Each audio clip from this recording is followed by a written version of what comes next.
حضرت آمنہ کہتی ہیں کہ جب آپ پیدا ہوئے تو مجھے ایک روشنی سے نظر آئی جس میں شام کے محلات نظر آ رہے تھے اور کسرا کے محل کے 14 کنگرے گرتے ہوئے نظر آئے۔ آپ صلی اللہ علیہ وسلم کے دونوں ہاتھ زمین کی جانب اس طرح تھے کہ محسوس ہوتا تھا کہ آپ سجدے میں ہیں۔ اس کے بعد آپ نے اپنی انگلی اٹھائی اور آسمان کی طرف دیکھا۔ آپ مختون پیدا ہوئے اور چہرے پر مسکراہٹ تھی۔ دوسری طرف جب کسرا کے محل کے 14 کنگرے گرے تو اس نے اپنے نجومیوں کو بلا کر اس کی وجہ پوچھی۔ انہوں نے جواب دیا کہ معلوم ہوتا ہے کہ کوئی نبی پیدا ہوا ہے اور آپ کی حکومت 14 بادشاہوں تک رہے گی۔ تو کسرا بولا کہ چلو 14 بادشاہ بھی بہت ہیں اور وہ ایک لمبے عرصہ تک حکومت کریں گے۔ قدرت خدا کی دیکھیے کہ ان میں سے 10 بادشاہ 4 سال کے اندر اندر مر گئے۔ عرب میں دستور تھا کہ پیدائش کے بعد بچوں کو دیہاتی علاقوں میں بھیج دیا جاتا تھا، جس کی وجہ یہ تھی کہ ایک تو گاؤں دیہاتوں کی آب و ہوا صاف ستھری ہوتی تھی، دوسرے وہاں کی زبان شہر کے مقابلے میں زیادہ فصیح و بلیغ ہوتی تھی۔ حضرت ابوبکر صدیق رضی اللہ تعالیٰ عنہ بعض اوقات آپ سے کہتے تھے کہ ہم بھی قرشی ہیں، عربی ہیں، لیکن کبھی آپ کے الفاظ ایسے ہوتے ہیں کہ ہماری سمجھ میں بھی نہیں آتے۔ تو آپ صلی اللہ علیہ وسلم فرماتے کہ میری زبان بنی سعد کی زبان ہے جو فصاحت و بلاغت میں بے مثال ہیں۔ مکہ کے ارد گرد کے دیہاتوں کی عورتیں بچے لینے کے لیے آئیں، ہر ایک کی خواہش تھی کہ بڑے بڑے گھرانوں کے بچے لے کر جائیں۔ آپ چونکہ یتیم تھے اور آپ کے دادا عبد المطلب کی مالی حالت اچھی نہیں تھی، کیونکہ آپ کے پاس جو کچھ ہوتا وہ حاجیوں کی خدمت پر خرچ کر دیتے تھے، لہٰذا وہ عورتیں امیر گھرانوں کے بچوں کو لے کر چلی گئیں، اور بی بی حلیمہ کو کوئی بچہ نہ ملا تو انہوں نے اپنے شوہر سے کہا کہ خالی ہاتھ جانے سے بہتر ہے کہ ہم اس یتیم بچے کو ہی لے جائیں۔ حلیمہ بچے کو لے کر واپس چلیں تو ان کے شوہر حارث سواری پر آگے بیٹھ گئے اور حلیمہ آپ کو لے کر پیچھے بیٹھیں تو ان کی سواری چلنے کا نام ہی نہ لے۔ حلیمہ نے اپنے شوہر سے کہا کہ شاید شہر کی آب و ہوا کی وجہ سے یہ ایسا کر رہا ہے، تم اتر کر آگے سے اس کی رسی پکڑ لو اور اسے چلانے کی کوشش کرو۔ وہ جیسے ہی اترے سواری نے چلنا شروع کر دیا۔ شہر سے باہر جا کر حارث دوبارہ سوار ہو گئے تو سواری پھر کھڑی ہو گئی۔ اس نے کہا کہ حلیمہ شاید یہ بچہ بڑی شان والا ہے اور اس کے مالک کو پسند نہیں کہ کوئی اس کے آگے بیٹھے، تم ایسا کرو کہ بچے کو مجھے دے دو، میں اسے لے کر آگے بیٹھتا ہوں۔ جیسے ہی وہ بچے کو لے کر آگے بیٹھے سواری اس برق رفتاری سے چلی کہ ساتھ آنے والی تمام عورتوں کی سواریوں کو پیچھے چھوڑ دیا۔ بی بی حلیمہ کہتی ہیں کہ میرے اتنا دودھ نہیں ہوتا تھا کہ میرا اپنا بیٹا عبداللہ پیٹ بھر کر دودھ پی لے، اور وہ بھوک کی وجہ سے روتا رہتا تھا، لیکن محمد صلی اللہ علیہ وسلم کے آنے کے بعد میرے سینے میں اتنا دودھ اترا کہ دونوں بچے سیر ہو کر دودھ پیتے۔ وہ کہتی ہیں کہ ہماری ایک اونٹنی اتنی کمزور تھی کہ اس کے لیے کھڑا رہنا بھی مشکل تھا۔ اس بچے کے ہمارے گھر میں آنے کے بعد میرے شوہر گھر آئے اور کہا حلیمہ ذرا اس اونٹنی کو دیکھو کیسی صحت مند ہو گئی ہے اور اس کے دودھ بھی بھرا ہوا ہے۔ گویا حضور صلی اللہ علیہ وسلم کے آتے ہی حلیمہ سعدیہ کے مال میں، گھر میں اور پورے علاقے میں خوشحالی آ گئی۔ بی بی حلیمہ کہتی ہیں کہ ایک دن میرا بیٹا عبداللہ اور بیٹی شیمہ، یہ دونوں حضور صلی اللہ علیہ وسلم کے رضائی بہن بھائی تھے، روتے ہوئے آئے کہ اماں ہمارے قریشی بھائی کو 2 آدمیوں نے قتل کر دیا ہے۔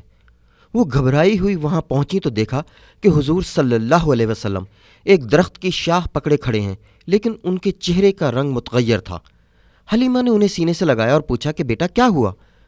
آپ صلی اللہ علیہ وسلم نے فرمایا کہ سفید لباس میں ملبوس 2 آدمی آئے جن کے ہاتھ میں سونے کا ایک خوبصورت تشت تھا۔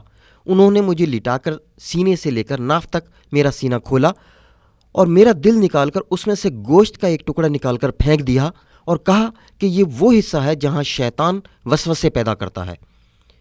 پھر میرے دل کو غسل دے کر واپس جسم میں رکھا اور میرا سینہ بند کر کے سی دیا۔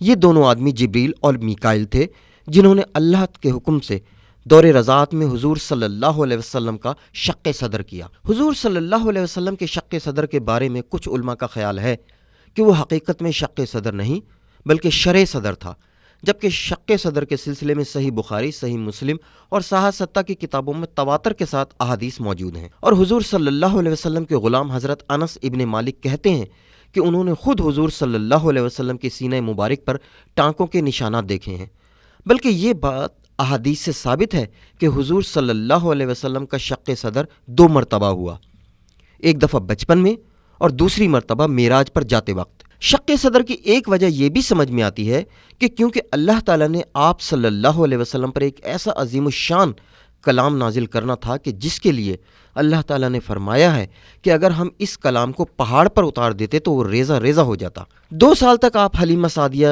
کے پاس رہے، پھر وہ اپنی والدہ کے پاس مکہ آ گئے۔ 6 سال کی عمر میں حضرت آمنہ آپ صلی اللہ علیہ وسلم کو لے کر مدینہ آپ کی ننیحال سے ملانے تشریف لے گئیں، اور واپسی پر ابوا کے مقام پر حضرت آمنہ کا انتقال ہو گیا۔ کچھ ہی عرصہ کے بعد آپ کے دادا عبد المطلب کا بھی انتقال ہو گیا اور آپ کی کفالت ابو طالب کے سپرد ہوئی۔ ایک دفعہ کا ذکر ہے کہ کسی تعمیر کے سلسلے میں آپ صلی اللہ علیہ وسلم بڑے بڑے پتھر اپنے کاندھوں پر اٹھا کر لاتے تھے، تو کسی نے کہا محمد صلی اللہ علیہ وسلم اپنی چادر اتار کر اپنے کندھے پر رکھ لو تاکہ تمہیں پتھروں کی وجہ سے زخم نہ آئیں۔ آپ صلی اللہ علیہ وسلم چاہتے تھے کہ اپنی چادر کھولیں تو آپ پر بے ہوشی طاری ہو گئی۔ جب ہوش آیا تو آواز آئی کہ تم اپنا جسم کبھی اریاں نہ کرو، کیونکہ اریانی تمہارا شیوا نہیں ہے۔ یہ وہ وقت تھا کہ جب لوگ اریانی کو معیوب نہیں سمجھتے تھے، بلکہ بعض لوگ کعبے کا طواف بھی اریاں کرتے تھے، جس کی وجہ یہ تھی کہ کعبے کے مجاوروں نے یہ پابندی لگا رکھی تھی کہ کعبے کا طواف تم اپنے ذاتی کپڑوں میں نہیں کر سکتے، اس کے لیے تمہیں ہم سے کپڑے خریدنے ہوں گے، جس سے ان کی آمدنی کا سلسلہ جاری رہتا تھا۔ تو جس شخص کے پاس پیسے ہوتے وہ کپڑے خرید لیتا، اور جن میں استطاعت نہ ہوتی وہ اریاں حالت میں ہی طواف کر لیتے، اور یہ سلسلہ حضور صلی اللہ علیہ وسلم کی نبوت کے بعد بھی جاری رہا۔ 9 ہجری کو حضرت علی ابن ابی طالب رضی اللہ تعالیٰ عنہ نے حضور صلی اللہ علیہ وسلم کے حکم سے کعبے میں یہ اعلان کیا کہ خبردار، آج کے بعد کوئی شخص اریاں حالت میں کعبے کا طواف نہیں کرے گا، اور نہ ہی کوئی مشرک کعبے میں داخل ہوگا۔ ابی طالب کی مالی حیثیت چونکہ اچھی نہیں تھی، تو حضور صلی اللہ علیہ وسلم نے کہا چچا میں آپ کا ہاتھ بٹانا چاہتا ہوں، لہٰذا آپ نے بکریاں چرانی شروع کر دیں۔ ایک دفعہ کا ذکر ہے کہ مکہ میں کسی کے یہاں شادی تھی۔ عرب میں ان دنوں رواج تھا کہ شادی میں ساری رات ناچ گانے ہوتے رہتے تھے، اور قصاص جھوٹے سچے قصے بیان کر کے لوگوں کو خوش کرتے تھے۔ حضور صلی اللہ علیہ وسلم نے اپنے ساتھی سے کہا کہ کل میری بکریوں کی دیکھ بھال تم کرنا، میں دیکھنا چاہتا ہوں کہ شادی کی یہ تقاریب کیسی ہوتی ہیں۔ جب رات ہوئی اور ناچ گانوں کی محفل سجی تو حضور صلی اللہ علیہ وسلم پر نیند کا ایسا غلبہ ہوا کہ دوسرے دن سورج کی تمازت سے بیدار ہوئے۔ دوسرے دن پھر آپ نے وہاں جانا چاہا تو پھر آپ پر نیند کا غلبہ ہوا اور آپ سو گئے۔ دراصل اللہ تعالیٰ چاہتا ہی نہیں تھا کہ میرا محبوب ان لغویات میں شامل ہو جنہیں وہ ان کے دین میں بعد میں حرام کرنے والا تھا۔ کچھ عرصہ کے بعد ابو طالب نے تجارت کی غرض سے شام کے سفر کا ارادہ کیا، اور آپ صلی اللہ علیہ وسلم کے اصرار پر آپ کو بھی ساتھ لے لیا۔ ملک شام سے پہلے راستے میں عیسائیوں کی ایک بڑی عبادت گاہ تھی جس کا راہب بحیرہ تھا۔ جب ابو طالب کا قافلہ وہاں پہنچا تو اس نے قافلے کی دعوت کا اہتمام کیا۔ ابو طالب حیران ہوئے کہ آج سے پہلے تو کبھی اس نے یہ اہتمام نہیں کیا۔ دعوت شروع ہوئی تو بحیرہ ہر ایک کو غور سے دیکھتا رہا۔ پھر ابو طالب سے پوچھا کہ کیا کسی کو چھوڑ آئے ہو؟ ابو طالب نے کہا کہ ہاں، ایک بچہ ہے جسے سامان کی حفاظت کی خاطر چھوڑ دیا ہے۔ وہ بولا کہ جس کے لیے میں نے یہ محفل سجائی ہے تم اسی کو چھوڑ آئے، اسے بلاؤ۔ جب حضور صلی اللہ علیہ وسلم تشریف لائے تو اس نے ابو طالب سے پوچھا کہ یہ کون ہے؟ ابو طالب نے جواب دیا کہ میرا بیٹا۔ وہ بولا کہ تم جھوٹ بولتے ہو، اس کا باپ اس وقت زندہ نہیں ہو سکتا۔ ابو طالب نے کہا انہو ابن اخی، کہ یہ میرے بھائی کا بیٹا ہے جس کا انتقال ہو چکا ہے۔ پھر وہ راہب حضور صلی اللہ علیہ وسلم کی طرف متوجہ ہوا اور کہا میں تمہیں لات و عزا کی قسم دیتا ہوں کہ میں تم سے جو پوچھوں گا وہ تم سچ بتاؤ گے۔ آپ کے چہرے پر ایک دم جلال آ گیا اور فرمایا خبردار، مجھے لات و عزا کی قسم مت دینا، پوری دنیا میں مجھے سب سے زیادہ نفرت ان بتوں سے ہے۔ بحیرہ نے کہا اچھا میں تمہیں خدا کی قسم دیتا ہوں کہ میرے سوالات کا صحیح جواب دو۔ پھر آپ نے اس کے سوالات کے جواب دیے تو وہ کہنے لگا یا محمد صلی اللہ علیہ وسلم، گستاخی معاف کرنا، کیا میں تمہاری کمر دیکھ سکتا ہوں؟ آپ نے اسے اپنی کمر دکھائی تو دونوں شانوں کے عین درمیان میں گوشت کا ایک چھوٹا سا ٹکڑا ابھرا ہوا تھا جس پر چھوٹے چھوٹے بال تھے اور اس کے چاروں طرف چھوٹے چھوٹے کالے تل تھے۔ وہ فوراً آپ کے پیروں پر گر گیا اور ابو طالب سے کہا نبی و حاضی ہما، یہ اس امت کا نبی ہے۔ ابو طالب تم اسے فوراً مکہ واپس بھیج دو، کیونکہ شام میں لوگ اس کے دشمن ہو جائیں گے اور اسے نقصان پہنچا سکتے ہیں۔ اس کے بعد حضور صلی اللہ علیہ وسلم جا کر ایک درخت کے نیچے بیٹھ گئے۔ بحیرہ نے ابو طالب سے کہا دیکھو درخت کی ٹہنیاں کیسے جلدی جلدی اکٹھی ہو کر اس بچے پر سایہ کر رہی ہیں۔ اے ابو طالب، یہ وہ درخت ہے جس کے نیچے حضرت عیسیٰ علیہ السلام بیٹھا کرتے تھے۔ انہوں نے کہا تھا کہ اس کے نیچے کوئی نہیں بیٹھے گا سوائے ایک نبی کے، خدا کے واسطے اسے فوراً مکہ واپس بھیج دو۔ اس کے بعد آپ صلی اللہ علیہ وسلم نے تجارت کا پیشہ اپنایا اور مکہ کی ایک مالدار خاتون حضرت خدیجہ رضی اللہ تعالی عنہا نے آپ کو اپنا مال تجارت دے کر روانہ کیا اور حفاظت کی خاطر اپنے غلام میسرہ کو آپ کے ہمراہ روانہ کر دیا۔ اس تجارت میں آپ نے 2 گنا منافع کمایا اور واپسی پر میسرہ نے جو کچھ دیکھا تھا حضرت خدیجہ رضی اللہ تعالی عنہا سے آ کر کہا اور آپ کے تمام اوصاف بیان کیے۔ حضرت خدیجہ رضی اللہ تعالی عنہا نے نفیسہ نامی ایک عورت کے ذریعے آپ کو شادی کا پیغام بھیجا، جسے آپ صلی اللہ علیہ وسلم نے قبول کر لیا۔ حضور صلی اللہ علیہ وسلم کی طرف سے ابو طالب اور امیر حمزہ رضی اللہ تعالی عنہ گواہ تھے، اور حضرت خدیجہ کی طرف سے ورقہ بن نوفل اور عمر ابن اسد ابن عزا گواہ تھے۔ ابو طالب نے نکاح کا خطبہ پڑھایا، اور چند روایات میں ہے کہ ابو طالب کے خطبے کے بعد تعریفی خطبہ ورقہ بن نوفل نے پڑھا۔ شادی کے وقت حضور صلی اللہ علیہ وسلم کی عمر مبارک 25 برس تھی اور حضرت خدیجہ رضی اللہ تعالی عنہا کی عمر 40 برس تھی۔ اس سے قبل ان کی 2 شادیاں ہو چکی تھیں۔ آپ کی تمام اولاد سوائے ایک بیٹے کے حضرت خدیجہ رضی اللہ تعالی عنہا کے بطن سے ہوئیں، جن میں 2 بیٹے قاسم اور عبداللہ رضوان اللہ علیہم اجمعین، اور 4 بیٹیاں سیدہ زینب، سیدہ فاطمہ، سیدہ رقیہ اور سیدہ ام کلثوم رضوان اللہ عنہما تھیں۔ ایک بیٹا ابراہیم رضی اللہ تعالی عنہ ماریہ قبطیہ کے بطن سے ہوا، جنہیں مقوقس بادشاہ نے تحفے میں آپ کو دیا تھا۔ آپ کی عمر مبارک 50 برس تھی جب حضرت خدیجہ رضی اللہ تعالی عنہا کا انتقال ہوا۔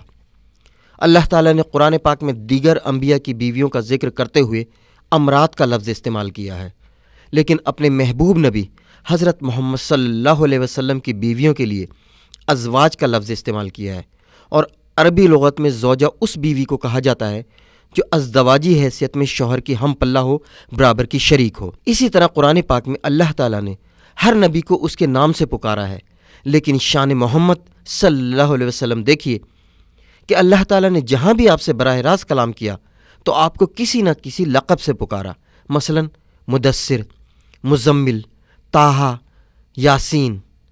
قرآن پاک میں لفظ محمد صرف 4 مرتبہ استعمال ہوا ہے، اور وہ بھی ضرورت مضمون کے تحت۔ وجود آدم سے لے کر نبی آخر الزماں حضرت محمد مصطفیٰ صلی اللہ علیہ وسلم تک جتنے بھی نبی ہوئے، ان سب کو 40 سال کی عمر میں نبوت تفویض ہوئی، کیونکہ یہ وہ عمر ہے جب انسان کی ہر طرح کی نشو و نما مکمل ہو جاتی ہے۔ محمد عربی صلی اللہ علیہ وسلم بھی اب عمر کے اس حصے میں تھے جب رب العالمین انہیں تاج نبوت سے سرفراز کر کے رحمت للعالمین کے خطاب سے نوازنے والا تھا۔ شروع میں آپ کو روایات صادقہ یعنی سچے خوابوں کے ذریعے اسرار و رموز سے آگاہ کیا گیا، اور آپ جبل نور میں واقع غار حرا میں کئی دن عبادت و مراقبہ میں مصروف رہتے۔ ایک دن آپ صلی اللہ علیہ وسلم غار حرا میں مصروف عبادت تھے کہ اللہ کے حکم سے روح القدس حضرت جبریل علیہ السلام تشریف لائے اور ایک سبز رنگ کا کپڑا کھول کر کہا، اقرا۔ آپ نے فرمایا، ما انا بقارئین۔ جبریل نے پھر کہا، پڑھیے۔ آپ نے جواب دیا، میں پڑھنا نہیں جانتا۔ جبریل نے پھر کہا، پڑھیے۔ آپ نے پھر وہی جواب دیا۔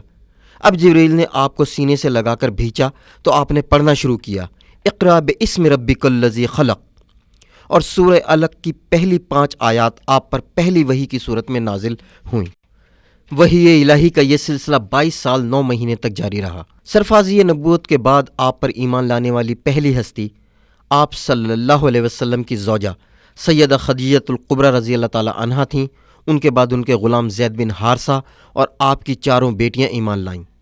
بچوں میں سب سے پہلے حضرت علی رضی اللہ تعالی عنہ ایمان لائے، جن کی عمر اس وقت 8 سال تھی، اور آپ وہ ہستی ہیں جنہوں نے کبھی بتوں کے سامنے سجدہ نہیں کیا۔ اس کے بعد آپ صلی اللہ علیہ وسلم نے حضرت ابو بکر صدیق رضی اللہ تعالی عنہ کو اسلام کی دعوت دی، جنہوں نے بغیر کوئی سوال کیے بغیر کہا، قبلت اشہد ان لا الہ الا اللہ و اشہد ان محمد الرسول اللہ۔ اپنے والد کے اصرار کے باوجود حضرت ابو بکر صدیق رضی اللہ تعالی عنہ بھی وہ ہستی ہیں جنہوں نے کبھی بتوں کی عبادت نہیں کی۔ ایک دن آپ الصبح جبل ابی قبیس پر تشریف لے گئے اور فرمایا، واہ صباحا۔ تمام قریش بھاگے آئے۔ آپ نے انہیں دعوت حق دی تو ابو لہب، جس کا اصل نام عبد العزیٰ تھا، اس نے برا بھلا کہنا شروع کر دیا۔ عمرو بن حشام یعنی ابو جہل نے آپ کو گالیاں دینا شروع کر دیں، جس کا بدلہ آپ کے چچا حضرت امیر حمزہ رضی اللہ تعالی عنہ نے لیا، اور یہی واقعہ ان کے اسلام قبول کرنے کا سبب بنا۔ اب آہستہ آہستہ اسلام کا دائرہ وسیع ہونا شروع ہو گیا۔ حضرت عثمان، طلحہ، زبیر، عبد الرحمن بن عوف، خباب، یاسر، عمار اور سمیہ رضوان اللہ علیہم اجمعین ایمان لے آئے۔ حضرت سمیہ دین اسلام کی پہلی شہید ہیں، جس کا مختصر ذکر اس طرح ہے کہ ابو جہل نے ان کے دونوں پیروں سے رسیاں باندھیں اور رسیوں کا دوسرا سرا 2 اونٹوں کی گردنوں سے باندھ کر انہیں مخالف سمت میں بھگایا، جس سے بی بی سمیہ کا جسم 2 حصوں میں تقسیم ہو گیا۔ عربوں میں اس وقت شرک و بت پرستی کا یہ عالم تھا کہ حضرت ابو ذر غفاری جو مدینہ میں رہتے تھے، حضور صلی اللہ علیہ وسلم کے متعلق سن کر مکہ تشریف لائے۔ وہ خانہ کعبہ کے نزدیک بیٹھے تھے کہ 2 عورتوں کو وہاں پر رکھے ہوئے 2 بتوں کی عبادت کرتے ہوئے دیکھ کر کہا، خدا کا خوف کرو، یہ تو اساف اور نائلہ کے بت ہیں جنہوں نے خانہ کعبہ میں بدکاری کی تھی، اور اسی کی پاداش میں اللہ تعالیٰ نے انہیں پتھر کا بنا دیا تھا۔ اب جیسے جیسے مسلمانوں کی تعداد میں اضافہ ہوتا جا رہا تھا، کفار مکہ کے ظلم بھی بڑھتے جا رہے تھے۔ ابھی تک مسلمان چھپ چھپ کر عبادت کرتے تھے، لیکن حضرت عمر رضی اللہ تعالیٰ عنہ کے ایمان لانے کے بعد ان کے حوصلے بلند ہو گئے اور وہ کھلم کھلا عبادت کرنے لگے۔ لیکن خدائے وحدہ لا شریک پر ایمان لانے والوں کے لیے یہ بڑا ہی ابتلاؤں اور مصیبتوں کا دور تھا۔ اس کے ساتھ ہی رسول خدا صلی اللہ علیہ وسلم کو 2 عظیم صدموں سے دوچار ہونا پڑا۔ ان کی زوجہ ام المومنین حضرت خدیجۃ الکبریٰ رضی اللہ تعالیٰ عنہا اور ابو طالب کا انتقال ہو گیا۔ ایسے میں اللہ تعالیٰ نے اپنے محبوب کے سکون قلب کے لیے معراج کا فیصلہ کیا۔